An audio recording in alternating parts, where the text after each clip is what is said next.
So in this video, let's review the game between Marie and Lucas.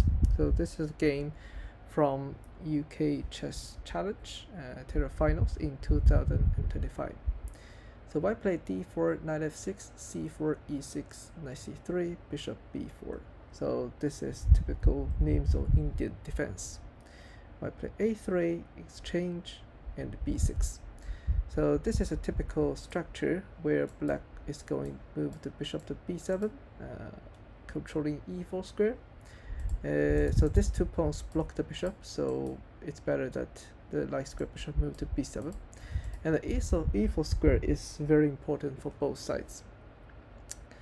So here white played e3. This is not the best move. The best turned out to be f3, and yeah, because of e4, so white can push the pawn to e4, potentially later to e5 to expand its space at the center. So bishop b7, knight f3, and c5.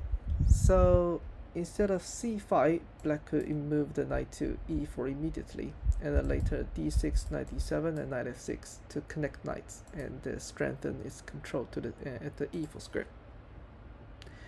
So bishop to d3, castle, castle, knight c6. So I still think black should move the knight to the center.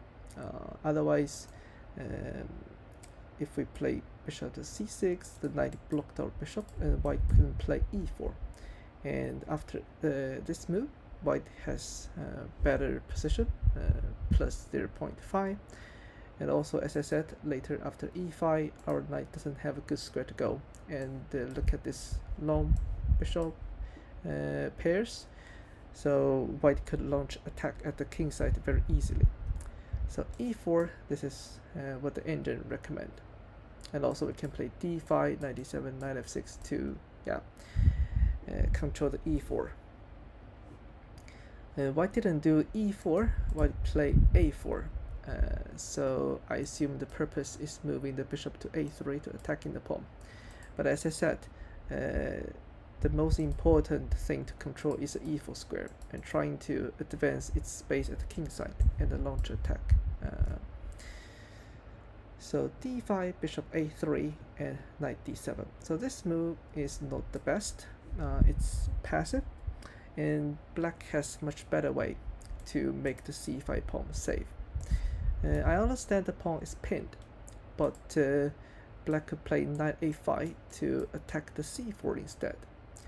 And so if you take the pawn, we can take that with the queen, and we have very strong center queen. Still, black has dominant control at e4, and also the queen can protect the pawn. So the c4 is not an option.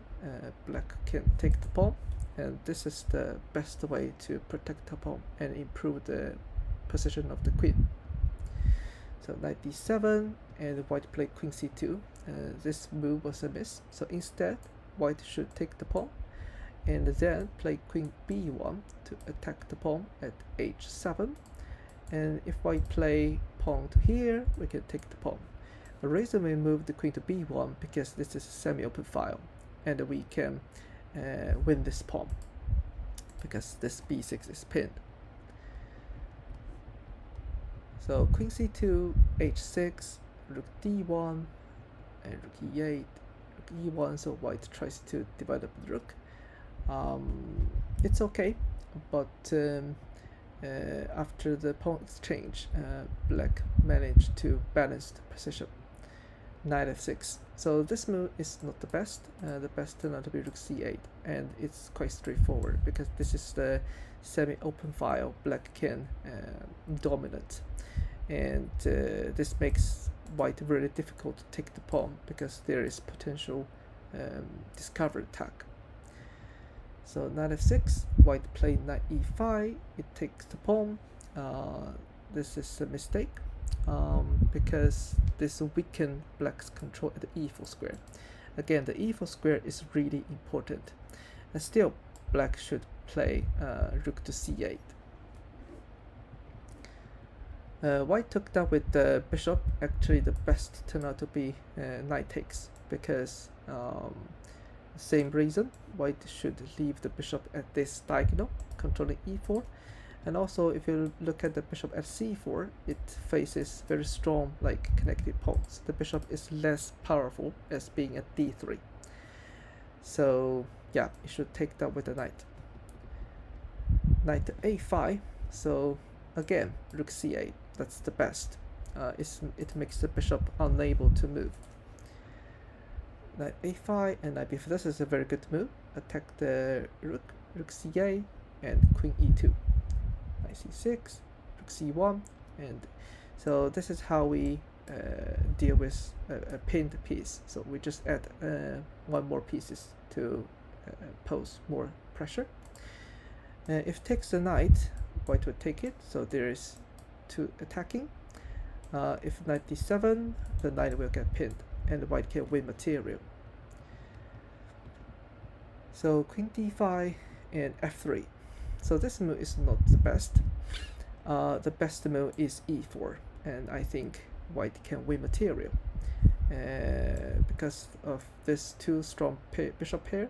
The queen cannot move back. If you take the pawn, so we can win the knight. But white missed this opportunity. It played f3, and if we want to play e4 later, we will lose d4, and this is a check. So the f3 move make this diagonal exposed. Rook d8, and we take the knight. So actually, white has much better move, which is queen b2.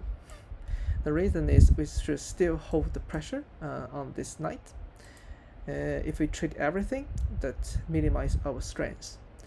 So queen b2, if you take my knight, it's fine. We take the knight, and also our queen is protecting the pawn. This is still a very strong center pawn. If the knight moves to like d7, for example, we can keep attacking the queen and also attack the knight. We can win the knight. So I think maybe knight h7, that's the best square, but we can attack the queen again.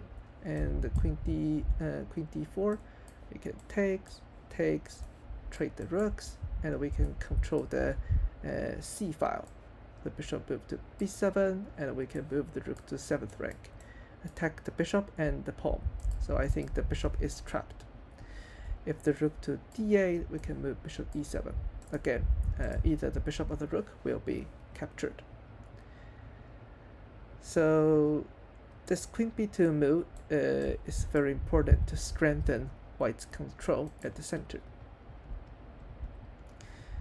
So after trading the pieces, the position becomes balanced again, and black has actually accumulated slightly advantage because of the queen.